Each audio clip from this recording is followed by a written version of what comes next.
Welcome to another episode of Women in Tech. We host this show to encourage more females in technology and also to showcase Sri Lankan female tech talent. In this episode, we have a special guest who is not doing technical work but who has spent over 2 decades working with women in tech. Please welcome Deepika Lisk, former HR manager at CMS for over 11 years. Deepika recently retired from a post and continues to work as a consultant in the HR space. A warm welcome to you, Deepika. Thank you, Nihara. So, Deepika, you've seen how women in tech in Sri Lanka has evolved over 2 decades. What are typical blockers which females face in the IT industry?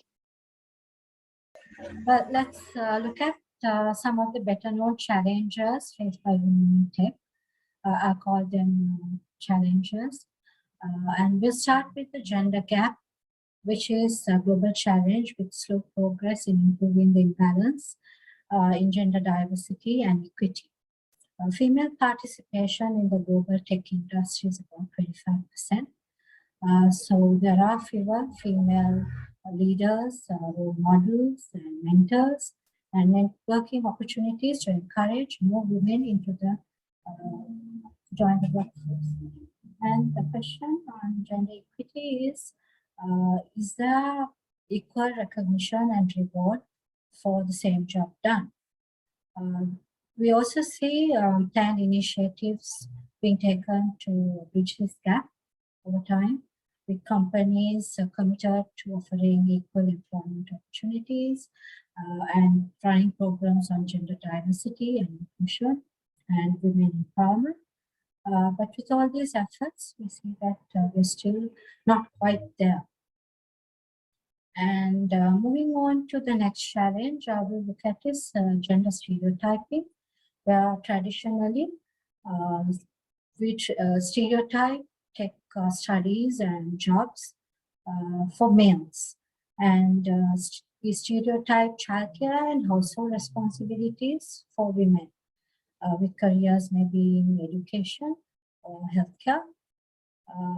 And then again, this is, I would say, a global challenge, not just something limited to Sri Lanka, but probably it's more common in Asian countries than other parts of the world. The next challenge I will look at is freedom of mobility and relocation, where traveling late or traveling overseas or moving closer to a commercial center or to your workplace may be something that a Sri Lankan woman may not have freedom to decide by themselves or for themselves. And the next challenge I would look at is the support required from society and family for women in tech in terms of childcare support and flexible work arrangements and secure transport. And the last one on the list that I'm looking at is the difficulty in returning to work after an extended break. How to keep in touch or in track of the changes in technologies and the projects. So that kind of, those are the challenges that I would think are the most challenging. Of course, there may be so many others, but that kind of, I would say, wraps up the question. True enough, Deepika. Do you think that families, parents, spouses have an important role to play in the evolution of women in tech? And what would be your message to parents and spouses listening to our webinar? Yes, of course, families play an important role in this evolution. Families need to support females to take up the equal opportunities offered in the workplace and to succeed in challenging careers in tech. And parents need to be mindful of gender stereotyping in our homes. From the early years, we should encourage our female children also to focus on science, technology, and math subjects, which are actually offered without any gender bias in our schools, and encourage talented children to consider careers in technology. And families also need to review their expectations of females' contribution and availability to the family.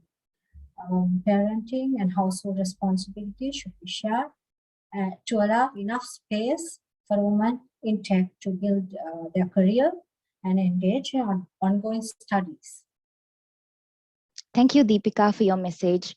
So, Deepika, you spoke about how families could support more women in tech.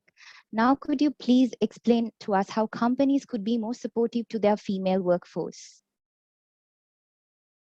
I would say that they need to continue to bridge that gender gap, reduce imbalance in gender diversity, inequity of pay, and improve career growth opportunities. And while creating a more inclusive work environment, we need to develop more female leaders, mentors, and role models who will in turn encourage more women to take up careers in tech, and also provide flexible work arrangements. Because with the pandemic, we saw that the tech industry was well placed for remote work. And even after the situation gets back to normal, flexible work schedules will help women to maintain a better balance between work and life. And the last on the list is to minimize the difficulties of women returning to a suspended career, that is, returning after a long break for childcare or some parental care. The constant changes in technology and projects can be really overwhelming, but returnship initiatives such as keeping the person in the loop and back to work onboarding and staggered work schedules, such as start off work with maybe 2 days of the week and build up to 5 days. That sort of initiatives will help the returnee to get back to track faster. Okay, that's interesting. So, what measures has CMS taken so far for that? Looking at some of the initiatives taken by CMS, CMS can be considered a forerunner in empowering women because from the inception in 2000 up to 2018, CMS was led by a female director who set a firm foundation for women empowerment as CMS, and it still continues. And CMS is also known to maintain a good balance between work and life.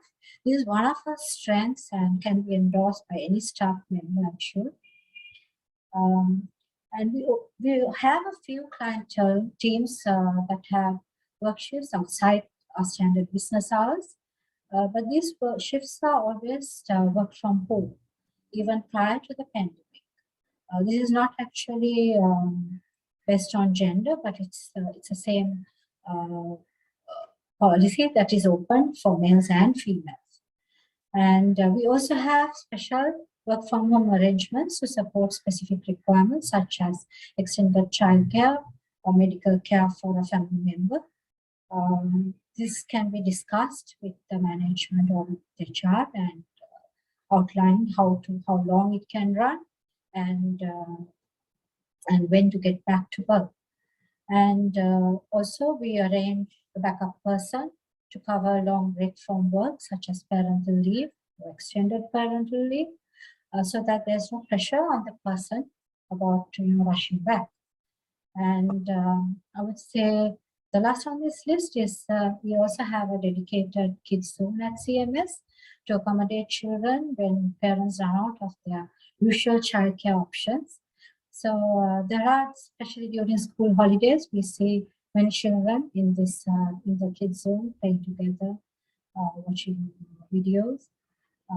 So these are some of the initiatives that CMS has taken. What's your final message to young females thinking of entering the IT stream in the future? The IT industry, I would say, is one of the fastest growing industries globally. And even in Sri Lanka, there is an ever growing demand for tech skills. And there are so many career options within the tech industry to select a job that suits the individual talent and their requirements.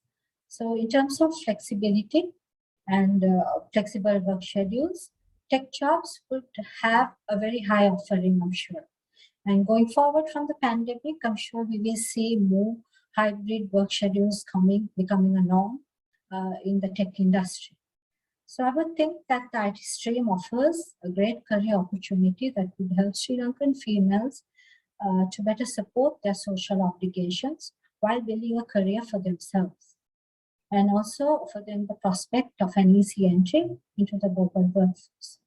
So, what I would tell any young woman considering the IT stream is to go for it.